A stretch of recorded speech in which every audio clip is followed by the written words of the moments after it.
Você já parou para se perguntar como as facções criminosas no Brasil têm impactado a segurança pública? A gente vive hoje um momento de informatização. Então a gente hoje tem conhecimento de diversos crimes, infrações penais que acontecem no Brasil afora, e antes a gente não tinha essa informação.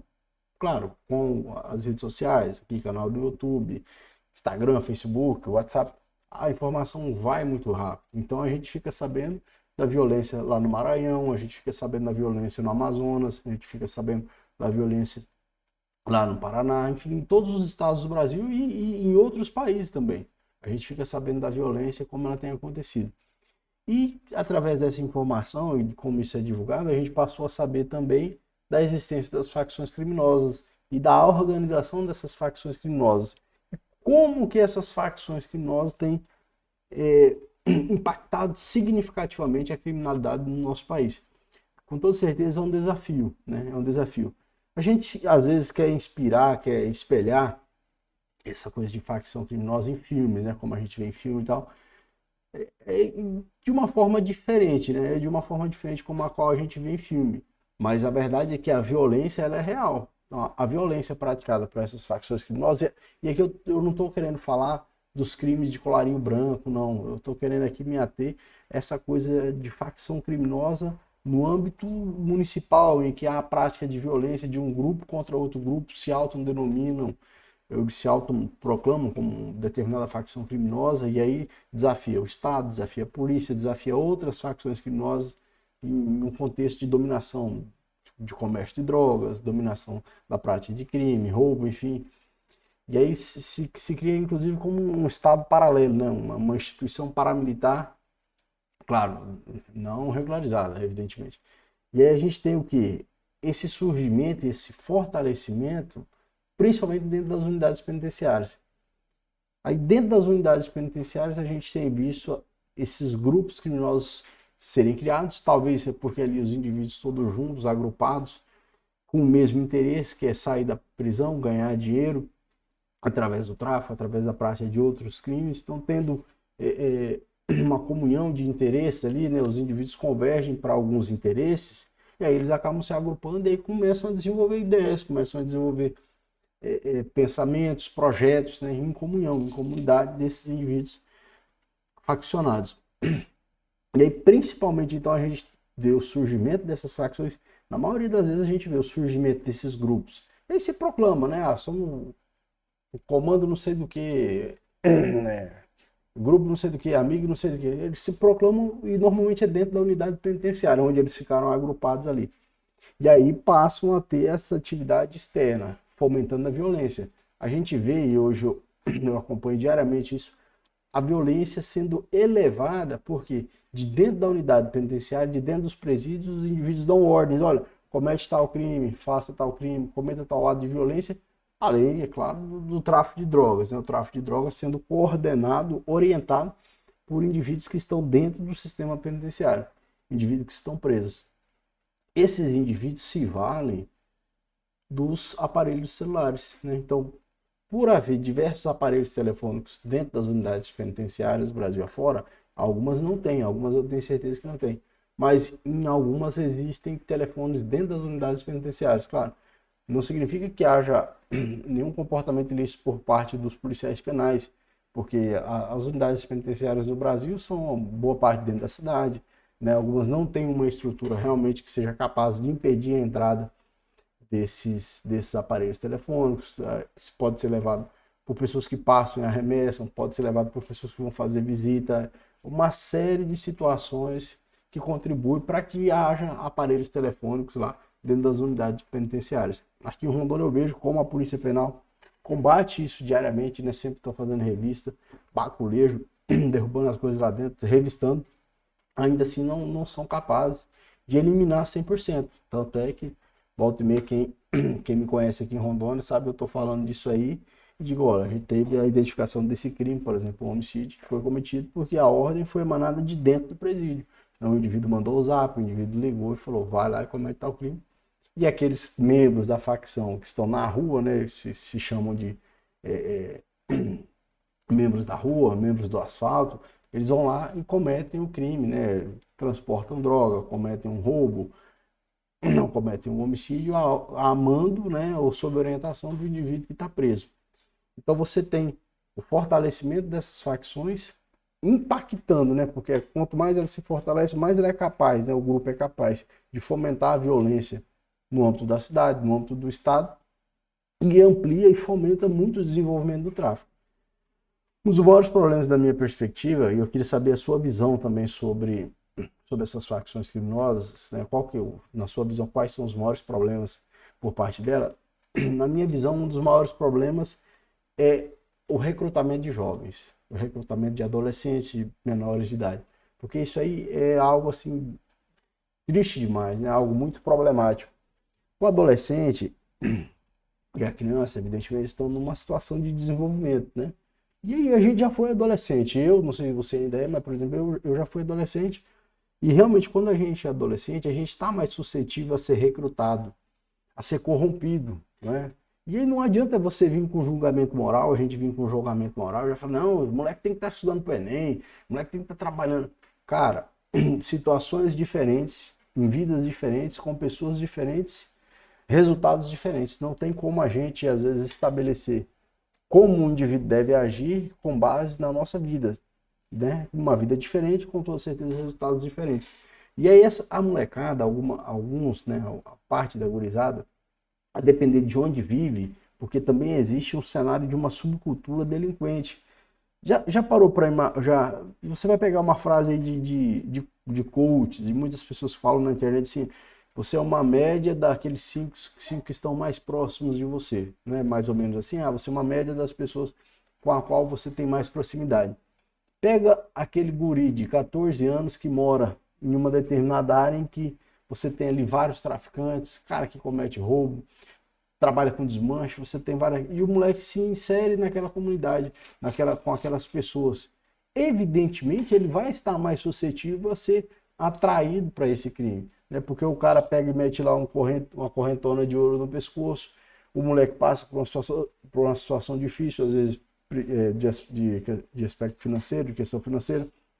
Claro que ele vai se sentir atraído por aquilo, né? É mais ou menos isso que é essa subcultura delinquente.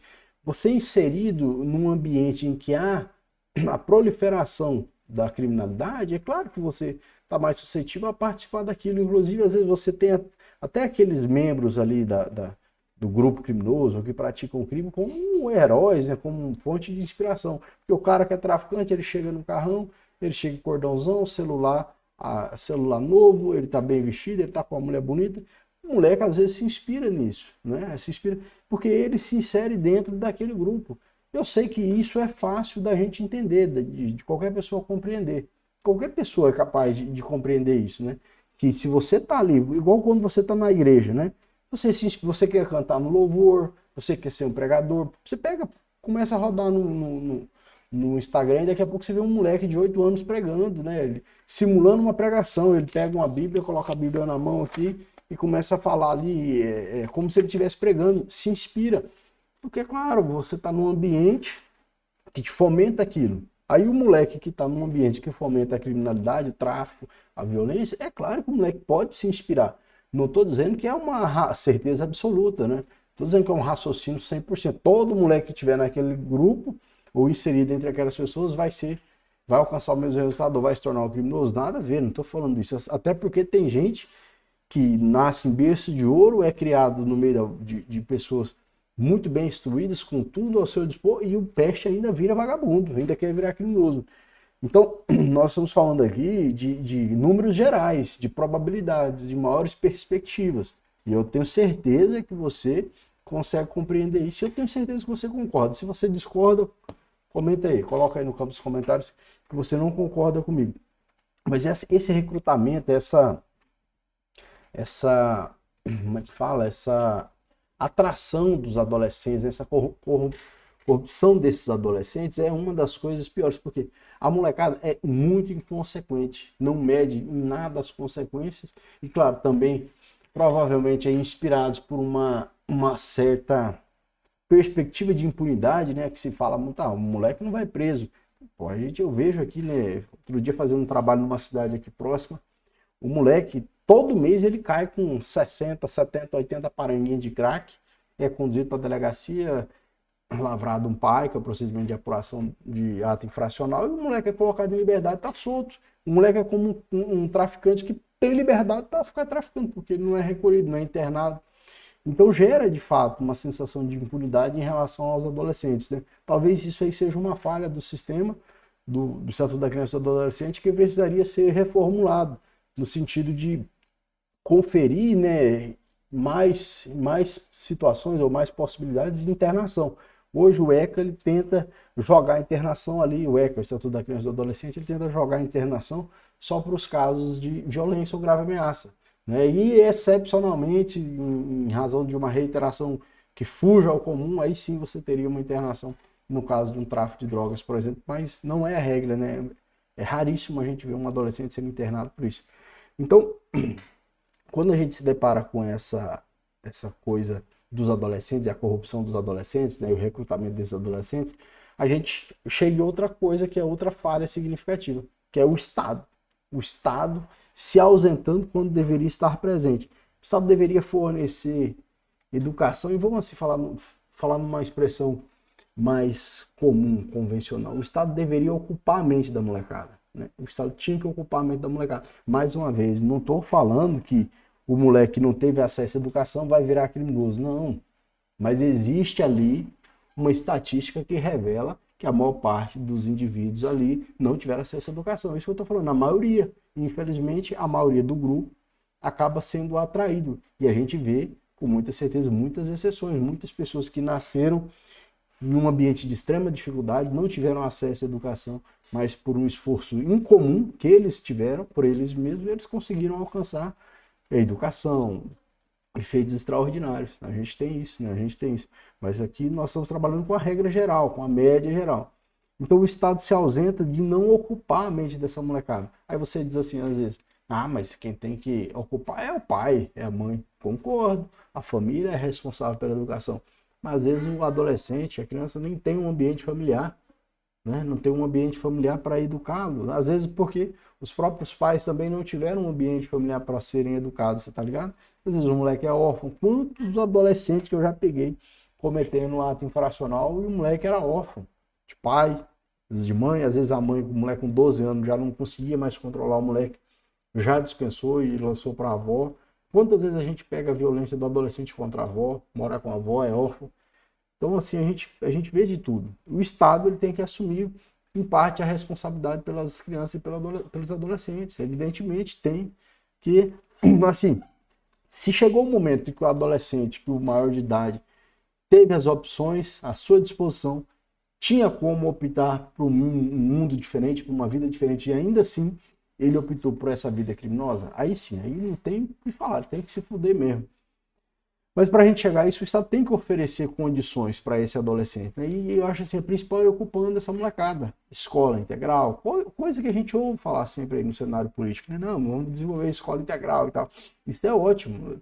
Talvez as dificuldades financeiras, né, com as quais o Estado tem passado, não se consiga ainda alcançar isso. Mas com toda certeza a escola em tempo integral vai ser ótimo. Dá tempo para a mãe ou a avó trabalhar, e o moleque o dia todo ocupado ali fora da vagabundagem, fora da criminalidade, longe de ser contaminado com aqueles que já não tem mais jeito, porque essa é a verdade.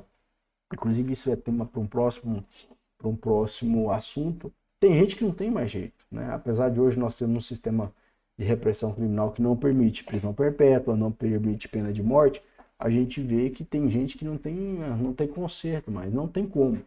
Talvez até tenha, se tratando de questões filosóficas ou religiosas, né? A pessoa ser transformada, e aí ser transformada em Cristo, por exemplo, aí ele renascer para...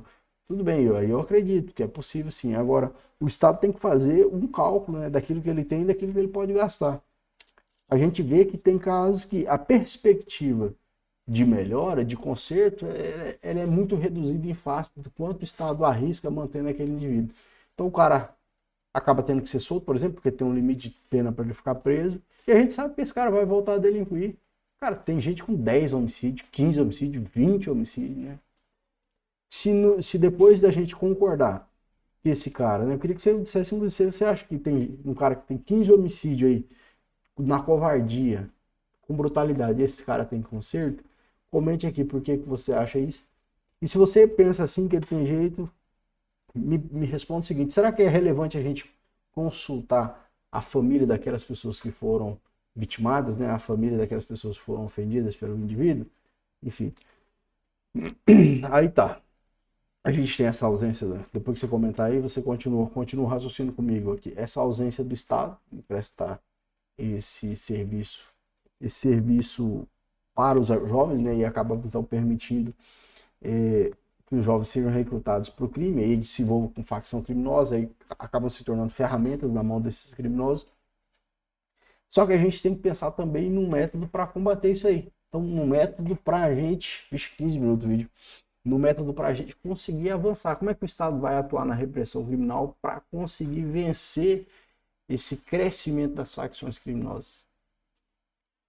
Estruturando as instituições policiais, retirando das unidades penitenciárias quem está utilizando lá os aparelhos telefônicos, né? Quem consegue se comunicar tem que retirar e ser colocado num regime diferenciado, um regime de contenção para que essa pessoa não tenha contato mais com o exterior, para que ele não fique então orientando nem coordenando a prática criminosa.